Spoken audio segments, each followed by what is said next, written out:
Ang kwentong ito ay hango sa totoong buhay. Karanasan ito ni Manoy Uka.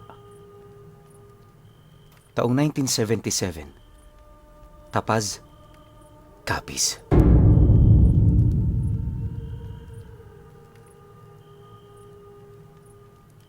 Kasalukuyang may pamilya na si Manoy Uka. Naninirahan sila noon malapit sa palayan na nasa tabi lang naman ng bundok na hindi gaanong kataasan. Malapit lang sila sa Siya at Tagangin, kaya kapag nataong wala silang trabaho, pumupunta sila rito. Ang palaging kasama noon ni Manoy Uka ay yung bunso sa kanyang mga kapatid. Yung mga anak kasi niya, masyado pang bata para isama, kaya di niya ito pinupuwersa. Kampante naman siyang iwan ng mga ito. Gawa ng sa tabi lang ng bahay nila, naroon ang bahay ng kanyang mga kapatid at magulang. Yung lugar kasi na kanilang pinagtitirhan, eksklusibo lang para sa kanilang pamilya. Hindi sila nagpapatira doon ng kung sino-sino dahil ayaw nila na may mangyaring agawan ng lupa sa hinaharap. Mabuti na lang, wala namang mapilit sa kanilang lugar noon, gawa ng malapad pa naman noon ang mga lupain na pwedeng pagtirhan ng mga ito. Dahil sa gano'n nilang sitwasyon, kayang hindi umuwi ni Uka sa kanila kahit 3 araw. Naunawaan naman yon ng kanyang kasama dahil kapag ginagawa niya ito, paniguradong may rason siya. Kung hindi siya nakikipagpalit ng kalakal sa Siya, nasa gubat siya, naninila ng hayop na pwede nilang makain. Sapat ng dahilan yun para sa kanyang asawa upang ibigay nito ang kabuuan nitong tiwala sa kanya. Ilang buwan ang lumipas, sa mismong taong ito, muling lumuwas ng Tapaz sila Manoy Uka para manila ng mga hayop. Di pa man sila noon nakakaalis sa kanilang lugar, samot-saring babala na ang kanilang natatanggap ukol sa panganib na makakaharap nila kung sakali mang itutuloy nila ang kanilang paglalakbay. Ayon sa kanilang ama, magulo ang paligid nila, kaya kung maaari ipagpaliban na muna nila ang kanilang mga gagawin. Dagdag pa nito na, di kalayuan sa lugar ng Siya, may nagaganap na labanan sa pagitan ng magkalabang puwersa. Maraming angka ng mga aswang ang nasasangkot, dahilan para lumaganap ang mga ito sa mga karatig lugar. Hindi na rin mabilang ang mga taong namamatay, indikasyon na nanginginain ng mga ito upang mapaghandaan ang kanilang mga kalaban. Mariin ding inilahad ng tatay nila, mas mainam na manatili na muna sila sa kanilang lugar upang tumulong kung sakali mang may mangyaring hindi kaaya-aya. Dahil sa sinabi nito, wala namang nagawa itong si Uka kundi ang sumunod. Sa araw na yon, ipinagpaliban nga nila ang dapat na paninila nila ng kanyang kapatid. Di naman yun naging problema, lalo pat marami pa naman silang nakaimbak na pagkain. Ang kaso lang, habang tumatagal ang kanilang pananatili, unti-unti na niyang napapansin ang pagkaubos ng mga karning na itabi niya. Pagkaraan pa ng 1 linggo, napilitan na rin siyang suwayin ang abiso ng tatay niya. Dahil sa isip-isip niya, magugutom sila kung patuloy niya itong susundin.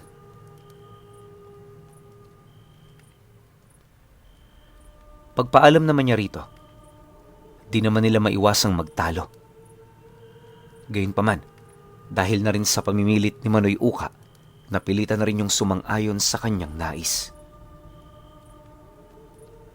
Bago rin magtapos ang kanilang pag-uusap, binalaan siya ng tatay niya na kung sakali mang may makita silang grupo ng mga ibong umiikot sa iisang lokasyon, agad silang lumayo sa lugar na yon.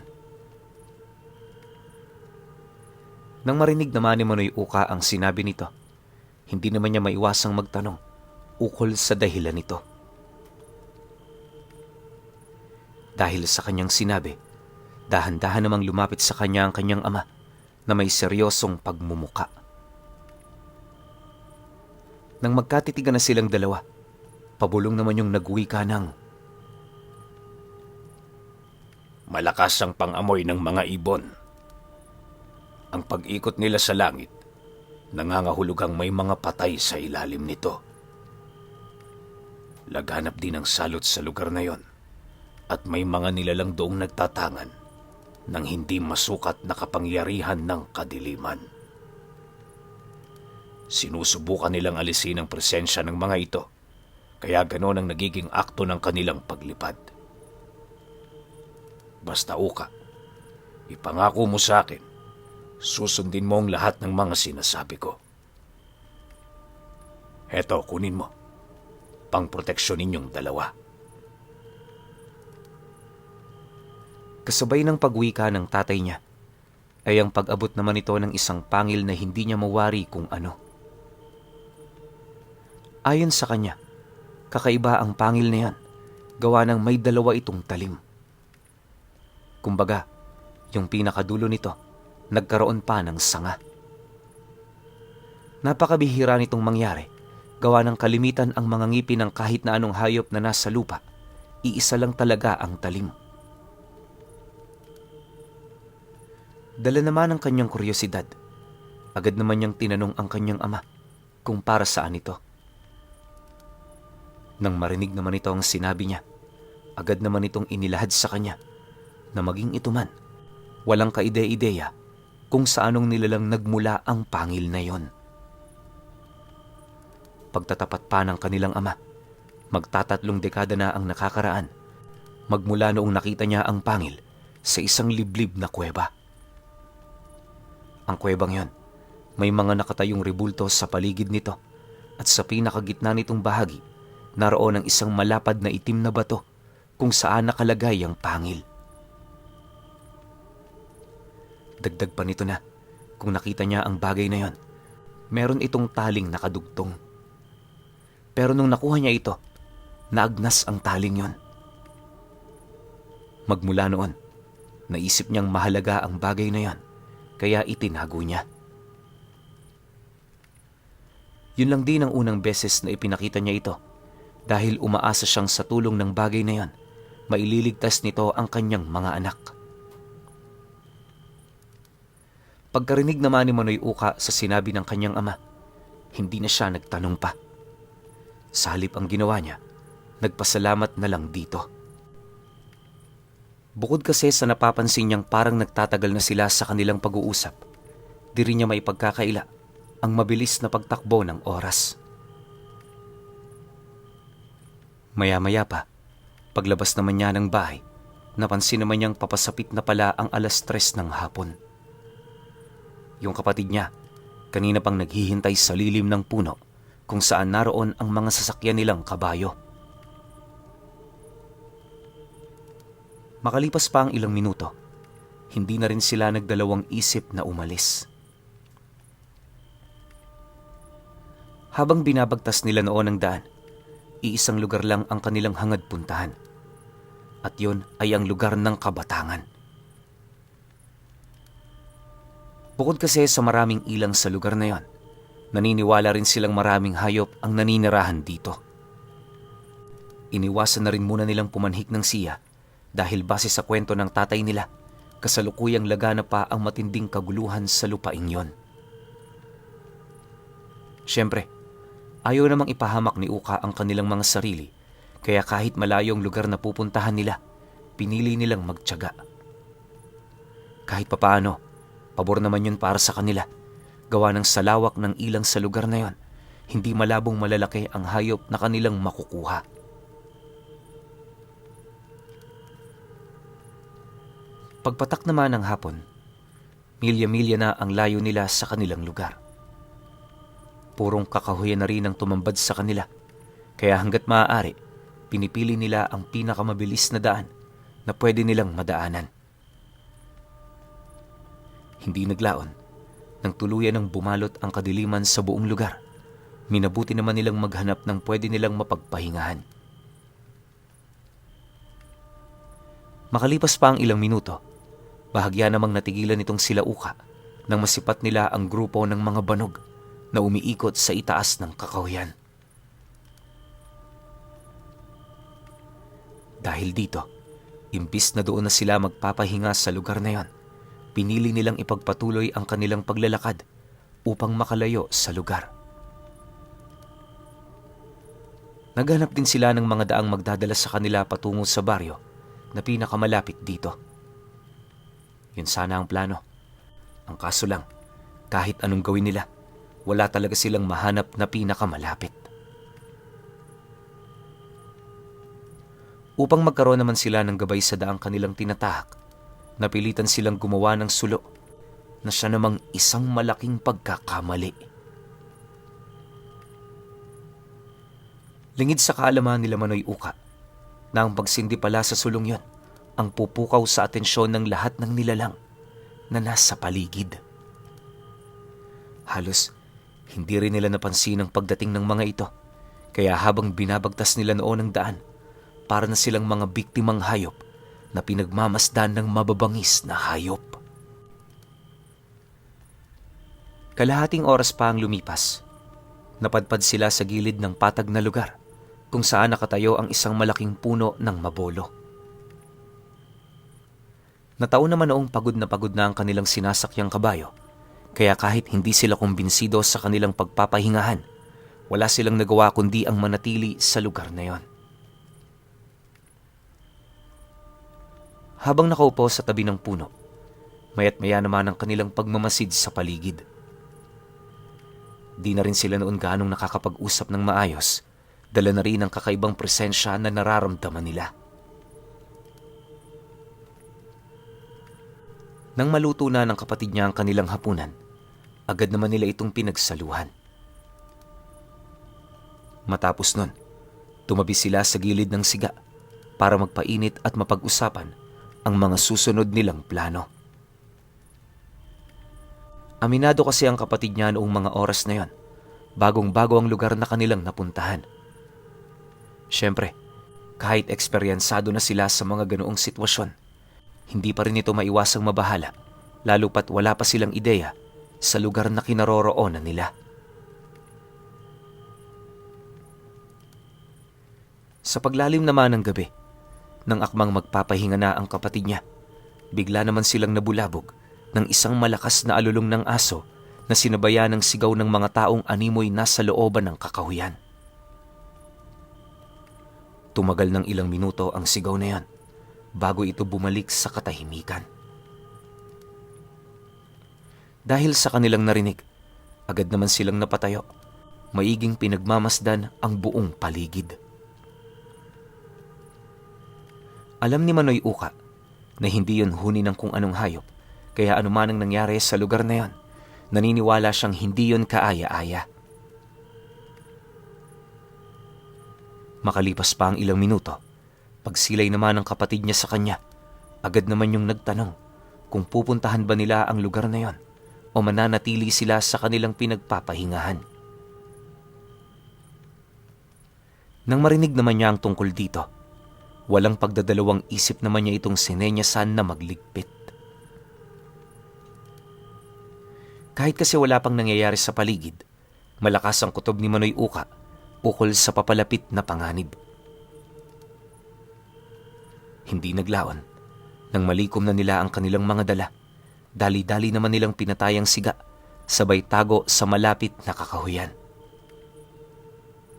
Iniwan na rin nila ang kabayo nila upang mas mabilis silang makalayo. Pagkubli naman nila noon sa mga puno, laking gulat na lamang nila nang may masipat silang lumulutang na kabaong na may mga kandilang nakasindi. Sa likod ng mga ito, may nasipat silang grupo ng mga tao na nakasuot ng puting damit. Tagong-tago rin ang pagmumukha ng mga ito, kaya kahit anong silay nila rito, hindi nila yon makilala. Noong una, inakala nilang mga kulto ang mga ito, buhat sa mga engkantasyong kanilang ginagawa. Pero paglapit nito sa puno ng mabolo, tumambad sa kanila ang mga kamay nitong parang kamay ng mga demonyo. Napakabaho din ng mga nilalang na yon. At paglapit nito sa kanilang kabayo, walang pagdadalawang isip nila itong pinagtulungan para isilid sa loob ng kabaong. Matapos nun, nagpatuloy ang kanilang paglalakad habang nagsasalita ang iilan sa mga ito ukol sa gagawin nilang paghahanap sa nagmamay-ari ng kabayo. Pagkarinig naman ni Manoy Uka sa tinig na yon, halos hindi naman niya mawari kung ano ang kanyang gagawin. Yung kapatid niya, tulala na ring nakamasid sa mga ito na parabang natigal po ito dala ng matinding takot. Maya-maya pa, paglayo naman ng mga nilalang na yon, imbis na bumalik sila sa kanilang pinagpapahingahan, pinili nilang suyurin ang mga katabing lugar ng kakahuyan.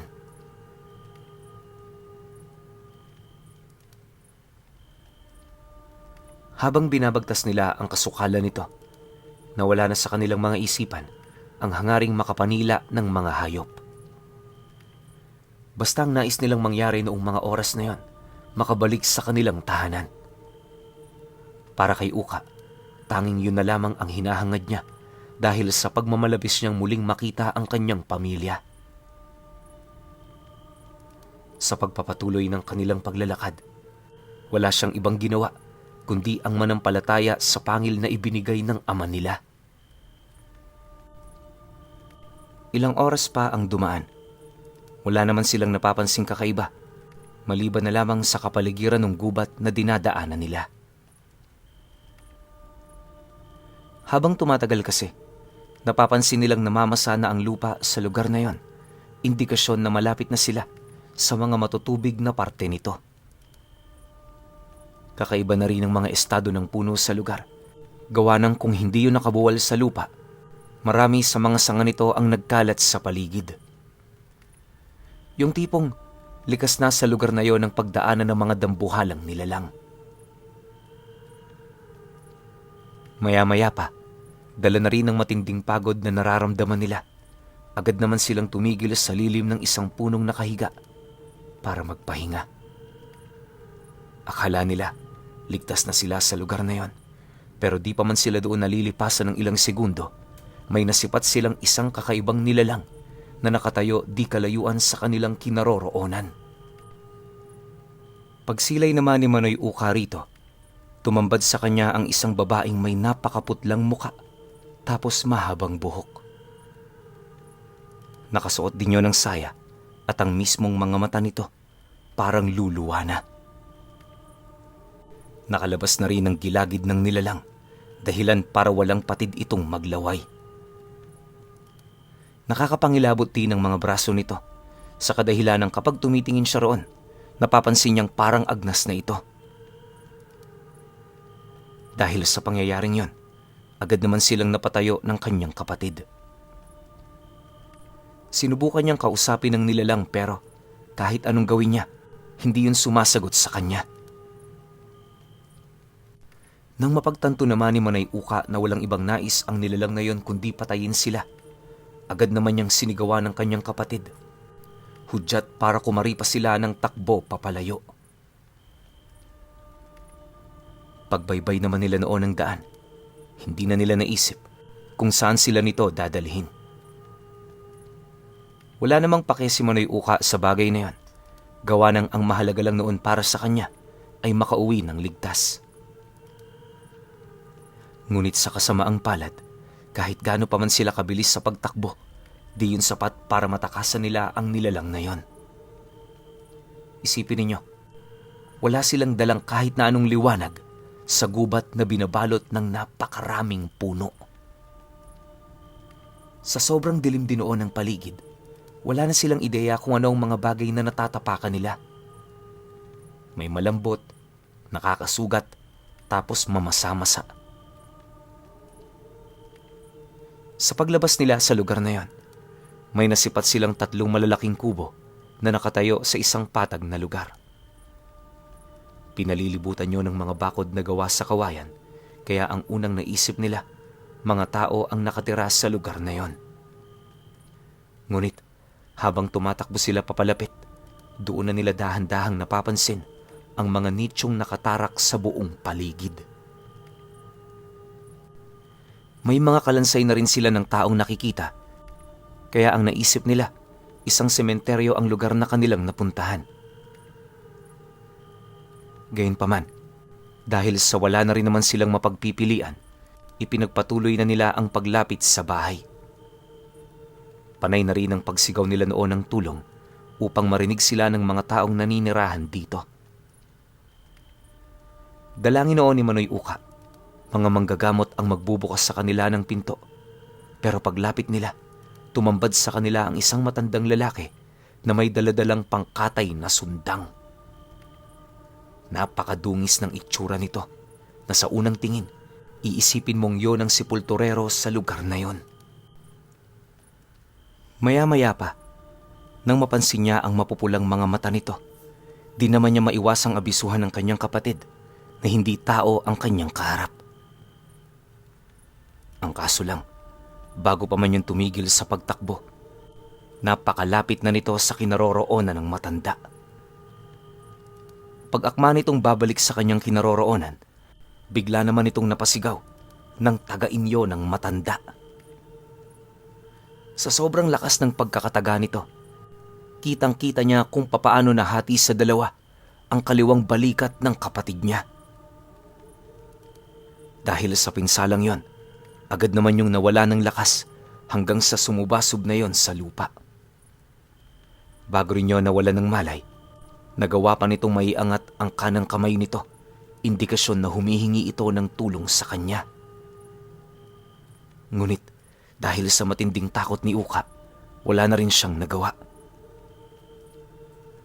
Paglapit naman noon ng matanda, may kung anong nilalang itong tinawag sa malayo na siya namang nagbigay ng matinding takot sa kanya. Sa sobrang panginginig ng katawan ni Manoy Uka, hindi na siya nakakilos sa kanyang kinaroroonan. Di na rin niya sinubukan pang tumakbo dahil alam niya sa kanyang sarili, mas lalo niya lang itong ikakapahamak. Sa pagpapatuloy ng kanyang pagmamasid, napansin naman niyang parang wala pang balak ang matanda, nalapitan siya. Ang pinagkakaabalahan nito sa lugar na yon ay ang pagtali sa bangkay ng kapatid niya.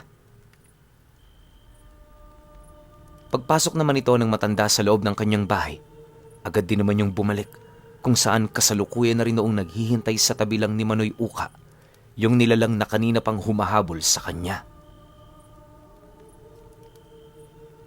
Paglapit naman ng matanda, napapikit na lamang siya ng kanyang dalawang mata dahil ang buong akala niya, siya ang isusunod nito. Ang kaso lang, sa hindi malamang dahilan, una nitong nilapitan ng babae na para bang wala itong pakialam sa kanya. Dala naman ang kanyang pagtataka sa mga nangyayari, maigi niyang pinakinggan ang pag-uusap ng dalawa hanggang sa kalaunay doon niya napag-alaman na hindi pala siya nito nakikita. Sa kasagsagan kasi ng pag-uusap ng matanda at ng babae, nabanggit nitong maliban sa pinatay niya, may nararamdaman pa siyang isang tao sa paligid nila. Nang marinig naman yon ng babaeng humabol sa kanilang magkapatid, agad naman yung umalis para maglibot. Ang matanda naman noon, piniling tumungo sa gilid ng kanyang bahay para maghintay. Nang mapansin naman yon ni Manoy Uka, nabuhayan siya ng loob. Hindi niya mawari pero yung takot na nararamdaman niya kanina bigla na lamang napalitan ng galit. Sa puntong yon, naisip ni Manoy Uka na bago siya umalis ng lugar, kailangan niyang maipaghigante ang kanyang kapatid. Hindi na rin niya ninais pang iuwi ang bangkay nito, gawa ng pagsilay niya noon sa langit, nasipat niya ang dami ng mga ibong pumapaikot sa kanilang kinaroroonan. Nang magkaroon na rin siya ng lakas ng loob, mabilis naman siyang naglakad papalapit sa matanda na kasalukuyang nakaupo sa tumba-tumba. Pagdating niya sa likod nito, dahan-dahan naman niyang hinugot ang tangan niyang patalim, sabay unday dito sa dibdib ng matanda kung saan naroon ang puso. Pagramdam ng nilalang sa talas ng patalim na ginamit niya, pilit naman itong pinigilan ng kanyang kamay, pero naging huli na ang lahat para rito. Naubos na kasi noon ni Manoy Uka ang kanyang lakas bago pa man yun napigilan ng matanda. Maya-maya pa, tuluyan nang lumapat ang dulo ng patalim sa puso nito, dahilan para unti-unti na yung manghina. Nang mapagtanto naman niyang mas malakas na siya kaysa rito, mas lalo pa niyang dinagana ng hawakan hanggang sa tumarak na yon ng husto sa dibdib nito. Matapos ang pangyayari, agad namang binawian ng buhay ang matanda. Dali-dali naman noong binitawan ni Manoy Uka ang hawak niyang patalim, sabay karipas ng takbo papalayo. Hindi na niya sinubukan pa noong pumasok sa bahay nito. Gawa ng anumang oras, pwedeng bumalik ang babaeng minsang humabol sa kanila. Sa pagpapatuloy naman ng pagtahak niya ng daan, pansin na pansin niyang papalapit na siya sa lugar kung saan umiikot ang mga ibon. Kahit alam niyang mapanganib ang pagtungo sa lugar na yon, nagpasya siyang salubungin ito nang sa gayoy makauwi na siya sa kanila bago pa man sumapit ang umaga. Maya-maya pa, nang marating na niya ang lugar kung saan umiikot ang mga ibon, tumambad sa kanya ang mga labi ng tao na nakabalot sa itim na tela. Sa pagkakatanda ni Manoy Uka, nasa humigit sobra sa 30 katawan ng kanyang nasilayan sa lugar na yon. Bawat isa rin sa mga ito, mahigpit na nakatali upang hindi basta-bastang matanggal ang mga telang bumabalot sa kanilang mga katawan. Sa gitnang bahagi din kung saan yun nakahimlay, may isang malaking siga na pinalilibutan ng mga itim na kandila. Nang madaanan na niya ang lugar na yon, tumambad naman sa kanya ang iilang malalaking asong gubat na nagbabantay sa buong lugar. May iilan sa mga itong panaka-nakang tumitingin sa kanyang kinaroroonan na parabang may naaamoy itong kakaiba. Subalit, dahil sa wala naman yung nakikita, hindi naman ito sinusunod ang kanilang mga kutob. Ilang minuto pa ang dumaan. Napansin naman niya ang paghiwa-hiwalay ng mga ibon sa kalangitan at kasabay nito ang pagsilay niya sa mga nilalang na may pakpak na kasalukuyang nakikipaglaban sa mga taong nakasakay sa malalaking agila. Kahit malayo ang mga ito sa bawat isa, kitang-kita ni Manoy Uka kung papaano yun binabato ng malalaking bolang apoy ng mga taong nakasakay sa ibon. Pilit naman yung iniilaga ng mga nilalang at kapag nagkakaroon na sila ng perpektong pagkakataon, buong puwersa nila itong nilulusob para pabagsakin.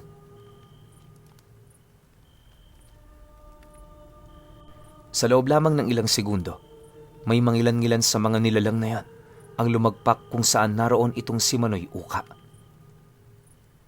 Nang masipat niya ito ng malapitan, doon niya nakumpirmang mga aswang nga ang mga nakita niyang nilalang. Kapag kasi nanghihina ang mga ito, mabilis yung bumabalik sa anyo nito bilang tao. Sinubukan din itong lumayo sa lugar pero bago pa man yun makasilong sa puno, dinadagit na yon ng malalaking ibon na sinasakyan ng mga taong nakikipaglaban dito.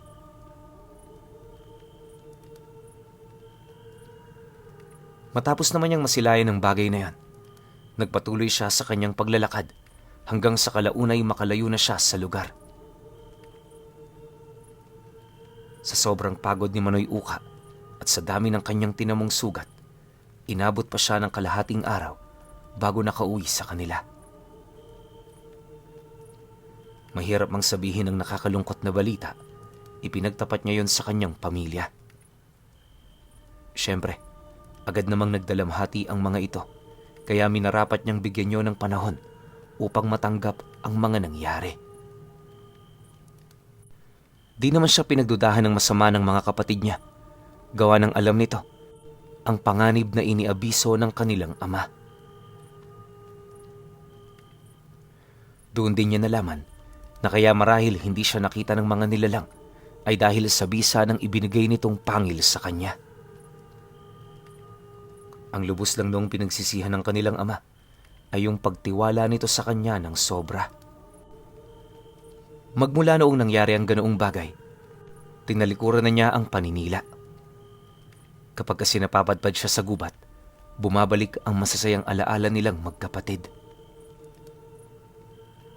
Sa pagtanda naman ni Manoy Uka, ni minsan hindi niya nakalimutan ang kapatid niya at ang huling ginawa nito bago yun pinaslang ng matandang aswang na sepulturero.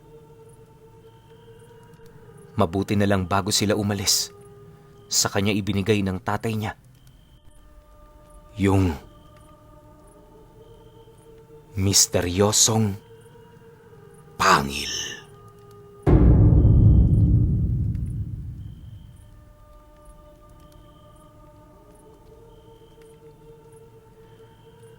Okay.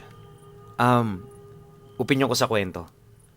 Ganda ng kwento na to, no? Lalo na kung pag-uusapan natin yung mga normal lang na nangyayari sa buhay ng isang tao. 'Di ba? Kasi simple lang naman yung buhay nila Uka. Yun lang sila. Pupunta ng gubat, maghahanap ng makakain para may ipakain sa pamilya. Pero ang pinakamali lang para sa akin na ginawa nila, yung hindi nila pinakinggan yung tatay nila. Kasi naman, alam naman nating lahat, 'di ba? Wala namang tatay ang gustong mapahamak yung anak niya. Sobrang sakit nun, lalo na kapag naunang namatay yung anak kaysa ron sa magulang. Ang sakit nun sobra para sa magulang.